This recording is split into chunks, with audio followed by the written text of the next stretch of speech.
It had been such a long time. Nearly 4 years since she'd taken up her position at this long-lost outpost at the edge of their society. Once thought to be the temple from which her entire species rose, now a nearly forgotten site abandoned by the naysayers and entrance into this new progressive era of advancement. They had grown larger than ever, created new methods of ranching that preserved nearly every new head of livestock, and even perfected a new form of childcare that was previously unheard of in their cultural index. And even then they strayed from the old ways, from the true ways. But she was still loyal to the faith. She and a select few subordinates still maintained the holy circulation. After becoming an adult, one could serve in the temple's 10 solid years, and be given thereafter an extra space of her own and more options for good servants and consorts. And she, unlike so many, would steep her first adult decade in prayer rather than struggle. Every day she awoke and blinked her many eyes and attended to the servants offered to them for their duties here in this old place, thousands of years old and of unknown origin, but a deeply spiritual place to her people that had only just started to be thrown aside. Presently, she lounged in her favorite corner and tried to relax through the hideous bashing and noisemaking of the denizens of the temple's old dining room. Huge-mouthed monster humanoids without intelligence or the capacity to be reasoned with. Once upon a time, they'd tried to serve them and go through the motions of her rituals, but after a while, the main dining hall was ultimately closed for fear of their aggressions, and the kitchens were always a chaotic place. If only they could properly remember the rituals from the dream time, perhaps it would all come together again, as it was before her people had first ensnared thought. Still, it was hardly worth considering today, a solemn day of rest for her after sending the servants off to do their usual jobs of cleaning the hall and tending the dishes. While she didn't care for the obscene cleanliness, preferring the nice padding of her favorite threads and the dark it provided over the brightened ceilings, she understood the necessity of following the rituals. Everything needed to be clean, everything needed to be presentable, the menus needed to be scribbled on left to right, and, of course, the servants needed to be properly dressed. She had spent much of the morning trying to tend to these last two factors, re-scribbling over the surface of the parchment board and straightening all of her servants' clothing, though she still never understood why the clothes were necessary at all for these strange upright creatures, though the proprietors had wore such things and expected others to as well. No shirt, no shoes, no service, after all. Then, through all the noise, she tried to rest again, trying to ignore the din just beyond the walls and through the peepholes. She ground her jellies together in irritation at the noise, feeling hungry. One of her assistants came to her just then, holding for her a large, bloated mammal, one pre-digested in its own flesh and let to marinate in its broth for an entire day. She felt her jellies moisten at the smell of it coming closer.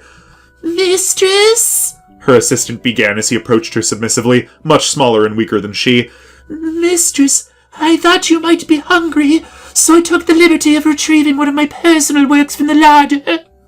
She stood up and gestured at him to come closer, delighted at his initiative. "Oh, Raoul, wonderful. You really are so attentive to my needs. This is exactly what I wanted." She praised him while she took in the scent of the thing, his smaller body almost rising off the floor a bit. "Now leave me," she demanded curtly. He slunk quickly back out of her view, lowering himself almost against the floor to avoid her ire. She, of course, would not make a meal out of him so long as his cooking skills were so high class. Even more important, he was a volunteer, not her chosen consort, so if he were to die, she would have one less assistant, and thus 4 less servants to mind her needs. No, she'd made a contract and she would serve it out. For now, a decade of solemn and secure labor for the faith. Eventually, her own lineup of prospective consorts, an oversized condo, a prized position in the social hierarchy, and a set of protective laws ensuring the security of her own property until her death. She muttered over it as she helped herself to her broth, considering the many rules she would set for her property when it was one day hers. The years were already going by so fast, the days blurring together. Soon enough, 6 more years would go by, and she would be back in the cities, exercising her new position over all the others. She relished that thought. Quietly, she chittered to herself musically, trying to slowly drift off into an afternoon nap now that the day's chores were done. Hideous noise from the kitchen snapped her out of it. The rude comers were particularly maddening today. What could have possessed them to be so loud? And was that a touch of smoke in the air? No, nonsense. There were no new guests or religious patrons. How could there be smoke? The front door, after all, had always been locked. Nobody could come in that way until the return of the proprietors. And the only other way in was through her personal tunnel. Only her servants and assistants had the ability here to make fires, so perhaps Raoul had just smoked the bag a bit before presenting it to her. Briefly, she chittered in humor at his regular attempts to please her, to rise above the others as her most trusted and useful of assistants. Maybe, when their tenure was over, if he was still alive, she'd take him for her first consort. After all, he was quite the chef, and always seemed to know when she was hungry. Maybe. After just over 2 minutes, the near-deafening clatter finally stopped. She relaxed and finished her broth, then sunk back into her threads and drifted out. Even the rudecomers, it seemed, were able to take a rest eventually, so she let the world pass her by. Until the door opened, and the light streamed in from the otherwise clean hall. The sound of an opening door and the feeling of the light woke her instantly, and, reflexively, she hid back in her shrouds and looked at the source of it all. Who dared disturb a member of the clergy so loudly while she slept? And then she saw it. Humanoids. 5 of them. And a bird! Wait. There were no humanoids in the temple other than her servants and the rudecomers. How could they have gotten there? After all, the front door was closed for thousands of years by magic. Even her servants came in through the service tunnel, of course, like all good staff. Very few of her lessons prepared her for this, but it seemed that they hadn't seen her yet, instead standing in the doorway gawking at her many clergy comforts. It briefly occurred to her that they might be admiring her personal relaxation area, mouths hanging open disgustingly with their weird packed-together flat fangs and odd protruding central palp on their face. Only 4 limbs and all weird and tree-like as they stood upright while looking in. Then, of course, it snapped to her mind that she was being negligent in her duties. She had been told about this by her teacher 4 years ago when she arrived. It was just passing lessons that had never been relevant at the time, and she'd never thought that they would be used, but all priestesses of this temple had always known the rituals, and all knew what this meant. They had customers! Customers! It had been, according to scripture, millennia since the last customers. They hadn't had customers since the dream time. Frankly, she didn't even know what customer meant, as it was a word so old in her language that it had long since lost any meaning. But she knew it when she saw it. These were customers. A strange motley crew of completely different individuals, unlike any population of creatures, each of which was covered in their own personal clothing and equipment, with shoes! One had aquamarine skin and long ears and was very tall, while another had very long, tall ears, but was otherwise very short and fuzzy. And a third was much like her servants, but she could not make out his face, for he had a great thing on his head that concealed his features. A hat! But nothing like the stylish top hats that the scriptures called for in the event of someone asking for a manager. And then there was a short, wide sort with a lot of fur on his face, and then a great metal biped with an even stranger-looking face than the rest, one that didn't move at all. Yes, these had to be customers. There were, after all, no potential other options that she knew of, except... No, she couldn't jump to conclusions yet, and so, excitedly but silently, she ordered the closest of the servants to give them a menu. He moaned characteristically at them, then reached for the wall and grabbed her brand new menu, scribbled just that morning. The tall one with the aqua skin stepped forward and, in perfect common, said, "Thank you." There it was! The proper greeting! Was this the opening ritual? She couldn't balk. She ordered the servant to guide them to their table, and the customers followed. Immediately she went to sending the other servants to the kitchen. While the customers closed the door first, maybe they were just trying to be polite and leave no doors unnecessarily open. She could appreciate the sentiment of making sure everything was in its proper place, of course. For half a second she thanked the return of the dim, but she had a job to do. Immediately pulling the signal lines for her assistants, she scampered to the peepholes, staring into the main dining hall. No rudecomers, at least not that she could see. No, wait! They'd killed the rudecomers, and the main door was open! That door hadn't been open in forever. She couldn't open the door, and she was the high priestess of this temple. What could this mean? "What is it, mistress?" Gerard asked meekly from behind. "You have need of us? All of us?" "Yes," she snapped excitedly. "We have customers." "Customers?" Javier asked with a degree of surprise. "Yes, Javier. Customers. Have all of the servants at the ready. Get to your places. Prepare the open for business rituals," she demanded, but quietly. "I know you've never done them before, but you must get it right today. The faith demands it." "Mistress," Raoul gawked in amazement. "do you mean the day has come?" She almost snapped at him for questioning her, but then realized the circumstances. No. His response was entirely reasonable. She'd had the same. "I don't want to say it, my dear Raoul." She spoke gently, calmly, endearingly. She needed them to stay calm so that she could stay calm. "But we must, of course, always be ready." They quickly scampered off to their roles, puppeteering the servants as was necessary. She felt relief that they went so fast, that she could feel her own emotions in peace for half a moment. She could feel herself breathing harder than she otherwise would, excited but terrified, freshly fed but somehow suddenly starving as she could hear her own fluids pumping through her head. Could the day have come? Could they be the proprietors? Maybe this was, as foretold in the scriptures, a group of secret shoppers, proprietors in disguise to see if the dining hall was ready. The Dreamtime myths had once spoken of proprietors unseating others in times of the dreaded scourge of bankruptcy, and whenever they'd come back it would be better again. She couldn't loom on that. There was only the now. The customers. Yes. Best not to call them proprietors just yet. The customers stepped to their table and gathered around, and the waiter left them with the menu. No! No! She'd given them only one menu, and there were 5 of them! She internally chastised herself, knowing better than to balk on such a simple section of the ritual. But she'd never had practice, though. How could she have actually known? She felt embarrassed, recalling her studies. Party of 5. Right.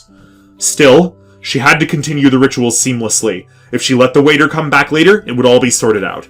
The bird on one of their shoulders left through the door after they'd tied a bit of parchment to its leg, but otherwise they stayed, talking quietly at the table just low enough for her to be unable to hear them. Meanwhile, a gigantic black 6-legged monster with tentacles on its shoulders wandered up. It had been chewing on the faces of the rudecomers when she'd first looked. Something she'd frankly thank the proprietors for, whether this was them or not, as the rudecomers had left their prized dining hall out of order for as long as the clergy could remember. Still, she wasn't sure on the status of allowing such large creatures in the dining hall.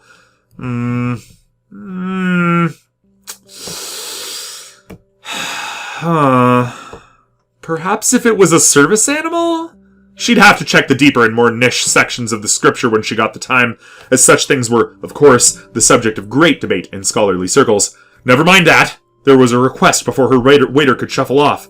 The short, wide, furry-faced one asked for a room. A room? The hotel had been locked forever. Nobody had ever gone to the hotel. In the Dreamtime, it had been said that the hotel was done, but like the front door, the hotel had always been locked. It was literally glowing with magical light that no priestess had ever dispelled. The hotel was a holy place, only available to the proprietors. Beyond it was the home of demigods. The place where giants slept. There was nothing in the scriptures to prepare her for this. Nothing! There was no ritual to perform to open the door, or special ceremony to appease the customers. She despaired for a moment, her waiter coming back to be ready for the next stage of the ritual that she did know, the taking of orders. As if it wasn't bad enough, shortly before she sent the waiter back out, another customer arrived, just as one of them had gotten done with what must have been 10 minutes of dancing about or something like that. A pre-meal ritual she'd never learned, perhaps? Granted, this was to be expected, as there would be multiple parties in the Dreamtime every day, but she'd never even prepared for one, much less more. Fortunately, the colorfully dressed biped sat down with the party of 5, and she sent out the waiter as fast as she could. Briefly, the colorful one stared at the waiter as he began taking orders, eyes narrowed before saying in perfect common as he came to her, "That's a Crypt Spider zombie." The priestess wasn't aware of what a Crypt Spider was supposed to be. She was a person, just like the rest of hers. Meanwhile, these strange bipeds seemed little more than the standard livestock of her people, but they were customers, so it didn't matter. She had to maintain the rituals. So, one by one, they ordered.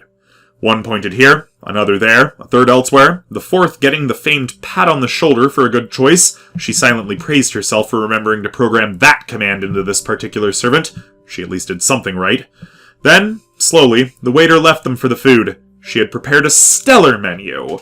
First, the drinks. Crushed beetle and bloodfly puree, muddled with some smoked roach powder, and topped with a few honey drops. Then, she couldn't wait to bring them a quality mixed leaf salad with a bit of grue to dress it, and shortly thereafter, an appetizer of warm raw fish eggs with crackers, as called for in one of the few remaining recipes from the old scripture, a strange flat sheet of burnt ground grains with water. It was all coming together. Even if she'd failed some aspects, some things they'd asked for had clearly not survived the test of time. Then, after muttering almost silently for a time, while the short, wide one who ordered a room got a bit excited looking, or upset, she couldn't tell with their strange faces. Anyway, after that, they left, but not without leaving shining golden discs on the table. Coins! Coin was, while not highly useful to them, highly spoken of in the stories of the Dreamtime.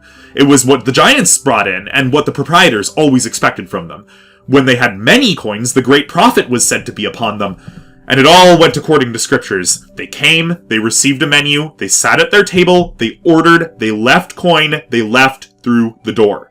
Maybe they didn't eat, but scripture could be misleading at times. Perhaps the eating came later. Technically, the paying should have come immediately at first, but it seemed to all equal out.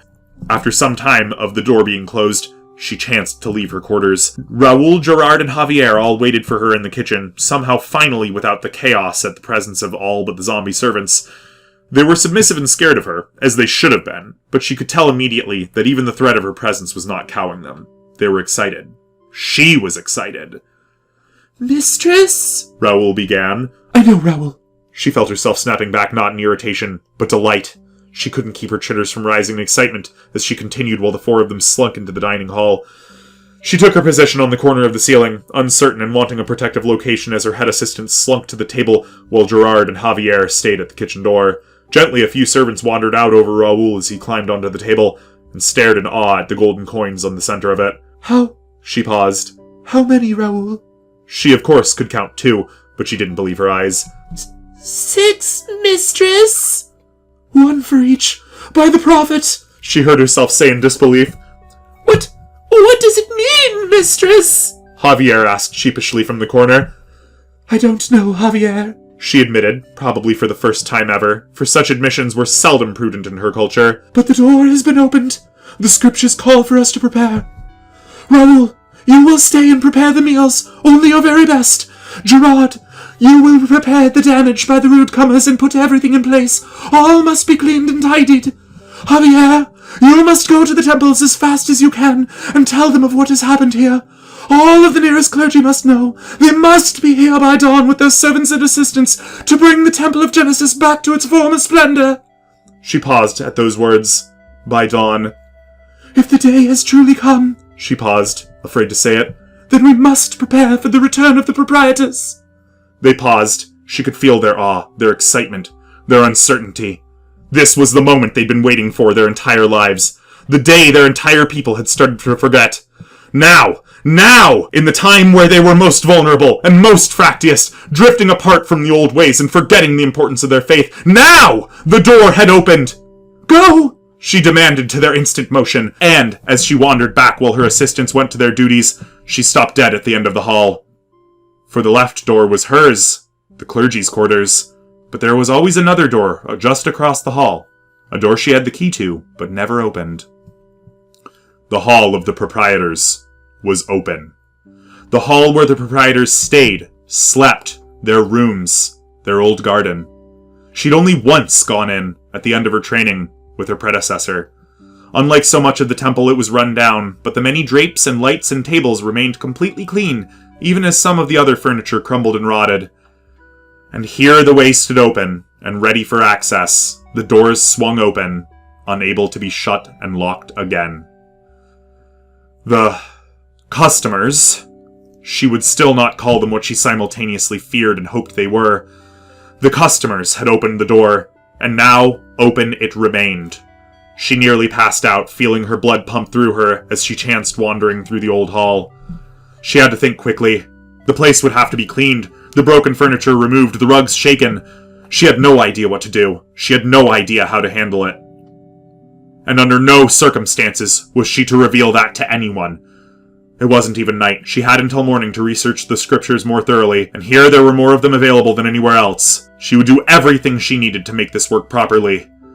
And when all was said and done, she would be the one to unite their species. She would be the one to bring the Temple of Genesis back to the fore. She would be the one to crush the non-believers. And she would be the high priestess, not just of the Temple of Genesis, but the people. And all would worship through her, and all would know the proprietors through her, and she would be the next Grand Matriarch.